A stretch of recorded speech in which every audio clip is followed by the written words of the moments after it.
వివాదాస్పద సినిమాల నిర్మాత, దర్శకుడు రామ్ గోపాల్ వర్మ తెలుగు రాష్ట్రాల రాజకీయ నేపథ్యంలో రూపొందించిన వ్యూహం సినిమా విడుదలకు తెలంగాణ హైకోర్టు బ్రేక్ వేసింది. చిత్రంలో అభ్యంతరకర సన్నివేశాలున్నాయంటూ వేసిన పిటిషన్పై విచారణ జరిపిన హైకోర్టు మధ్యంతర ఉత్తర్వులు జారీ చేసింది. సెన్సార్ బోర్డు ఇచ్చిన సర్టిఫికెట్లు జనవరి 11 తేదీ వరకు నిలుపుదల చేస్తూ ఆదేశాలిచ్చింది.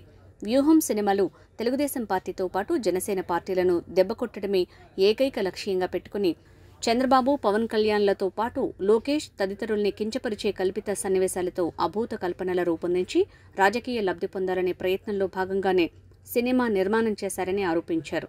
ఎలాంటి ప్రజా ప్రయోజనం లేని వ్యక్తిగత విమర్శలతో అత్యున్నత హోదాలో పనిచేసిన వారిని కించపరిచేలా రౌడీలు, దారుణ మారణకాండకు ప్రేరేపించిన వారిని హీరోలుగా చిత్రీకరిస్తూ తీసిన సినిమాకు సెన్సార్ బోర్డు సర్టిఫికెట్ ఇవ్వటం అక్రమం.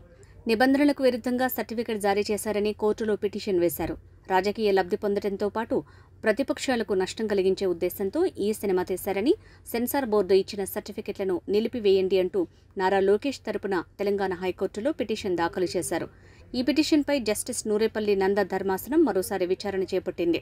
పిటిషనర్ తరపున సీనియర్ న్యాయవాది ఉన్నం మురళీధర్ వాదనలు వినిపిస్తూ ఏపీ సీఎం జగన్కు రాజకీయ లబ్ధి చేకూర్చడంతో పాటు ప్రతిపక్షాలను కించపరిచే విధంగా కల్పిత కథనాలతో అభ్యంతరకర సన్నివేశాలతో సినిమాను తీశారని అన్నారు.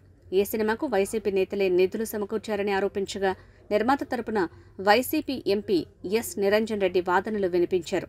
తండ్రికి పరువు నష్టం జరిగిందని, పిటిషన్ వేసే అధికారం కుమారుడికి, పార్టీకి లేదని పేర్కొన్నారు.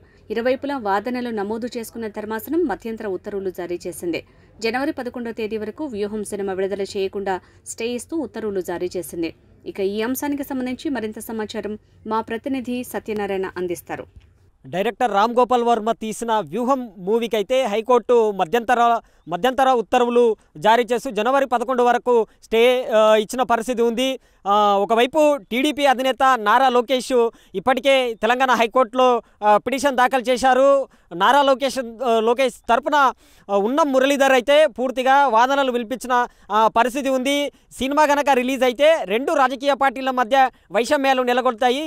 అదేవిధంగా వైసీపీ పార్టీకి దీంట్లో పూర్తిగా అనుకూలంగా ఉండే కొన్ని అంశాలను చిత్రీకరించారు కాబట్టి దానివల్ల వైసీపీ పార్టీకి వచ్చే ఎన్నికల్లో మెజార్టీ ప్రభావం పడే అవకాశం ఉన్నది. కాబట్టి సినిమాను నిలిపివేయాలని ఈ మధ్య కాలంలో అయితే టీడీపీ కార్యకర్తలు కావచ్చు, జనసేన నాయకులు అయితే రామ్ గోపాల్ వర్మ ఇంటి ముందుకు వెళ్ళి అక్కడ పోస్టర్లు తగలబెట్టి ఆందోళన చేసిన పరిస్థితి ఉంది.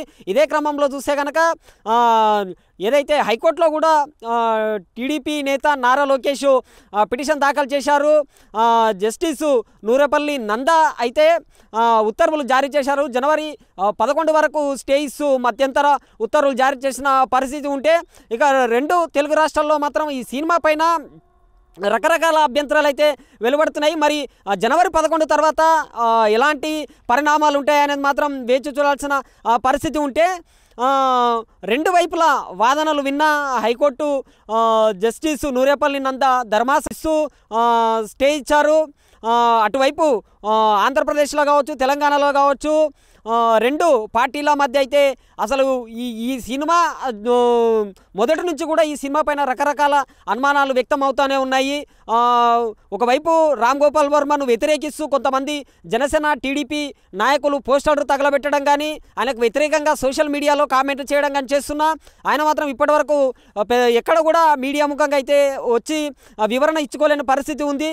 మరి జనవరి 11 తర్వాత ఎలా ఉండబోతాయి పరిణామాలు, ఏపీ ఎన్నికల్లో ఈ వ్యూహం సినిమా ఎలాంటి పరిణామాలు చూపిస్తుందనేది మాత్రం వేచి చూడాల్సిన అవసరం ఉంది.